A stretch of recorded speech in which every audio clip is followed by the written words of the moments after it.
Olivier Cochereau, merci d'être avec nous. Bonjour. Bonjour.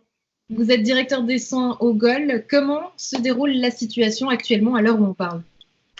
Aujourd'hui, la situation est plutôt calme dans les services hospitaliers. On a encore peu de patients, quelques positifs Covid à hauteur de 10 patients, mais c'est encore assez calme.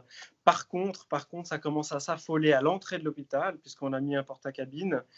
On avait en début de semaine une quarantaine de personnes qui venaient pour se dépister.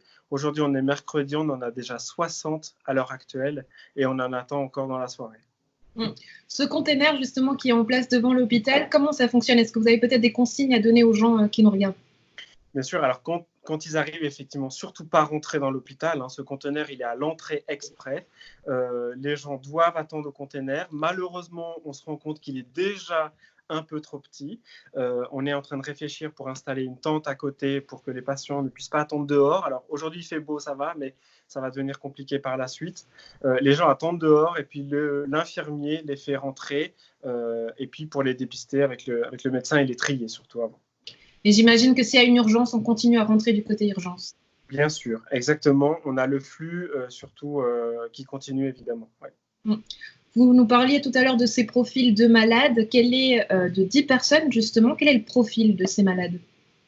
Alors, on a plutôt un petit peu tous les profils. Un petit peu tous les profils. Il s'avère qu'on ne dépistera que ceux qui sont à risque, ça veut dire les plus de 65 ans ou ceux qui ont des problèmes respiratoires et autres, des problèmes de cancer et autres.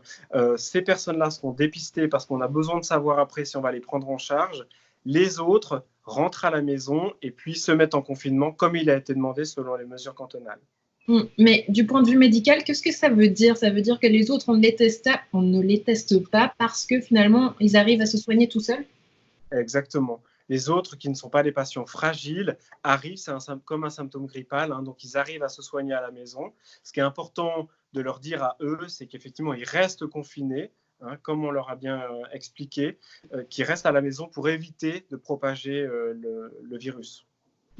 On a entendu dire qu'on arrivait dans le 3e niveau d'urgence sanitaire. Concrètement, qu'est-ce que ça veut dire? On parle beaucoup de cette vague. Où est-ce qu'on en est? Alors, la vague, on l'attend aussi. On aimerait qu'elle ne vienne pas, mais probablement, si on suit un petit peu la logique des Italiens, elle devrait arriver de façon exponentielle, donc assez rapidement.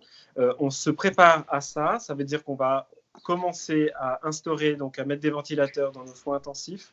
On a fait des flux particuliers pour les Covid-19 qui seront positifs.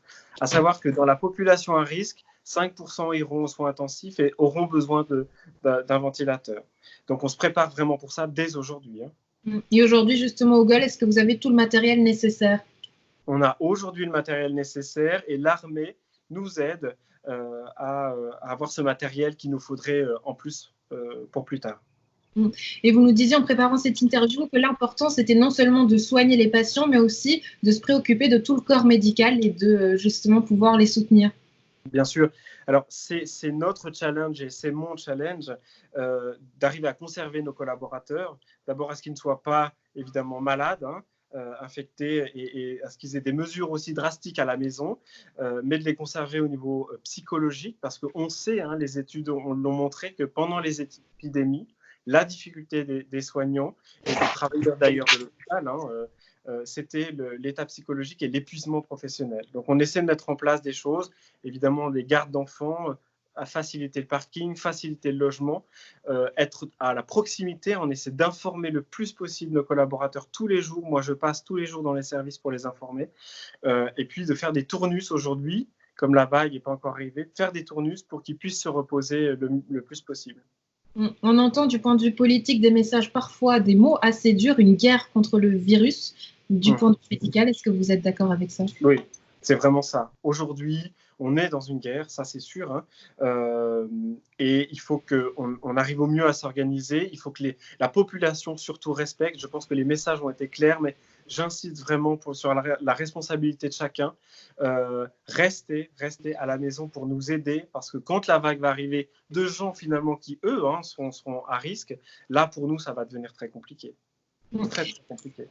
qu'est-ce qu'on peut faire pour vous aider? On a dit rester à la maison, mais est-ce qu'il y a encore d'autres choses qui vous manquent? Je ne sais pas, peut-être des accès facilités aux frontières. Là, on parle, voilà, ça coince quelque part. Qu'est-ce qui vous manque encore pour que tout puisse rouler et être facilité?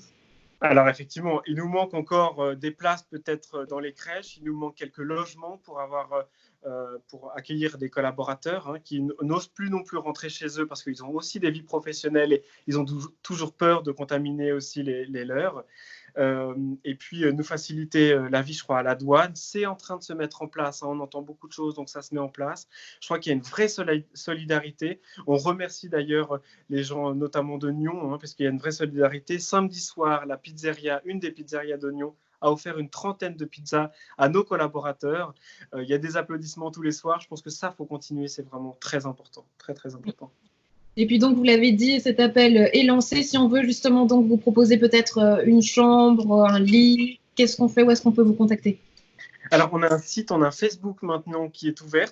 Donc par là, on peut tout à fait nous contacter et laisser des messages. Notre responsable communication prendra en charge ces messages. Ouais. Olivier Cochereau, merci d'avoir été avec nous et de prendre soin. Merci à vous. Et puis, je profite juste pour remercier évidemment tous les professionnels, qui soient de la santé, des médecins, mais aussi ceux qui font l'entretien tous les jours, le service technique, les achats évidemment. Sans eux, l'hôpital ne peut pas tourner. Un grand merci, ils sont vraiment exceptionnels. Et on fera un petit point avec vous, je l'espère, si l'occasion le permet chaque semaine. À bientôt. Sans problème. Merci beaucoup. Au revoir.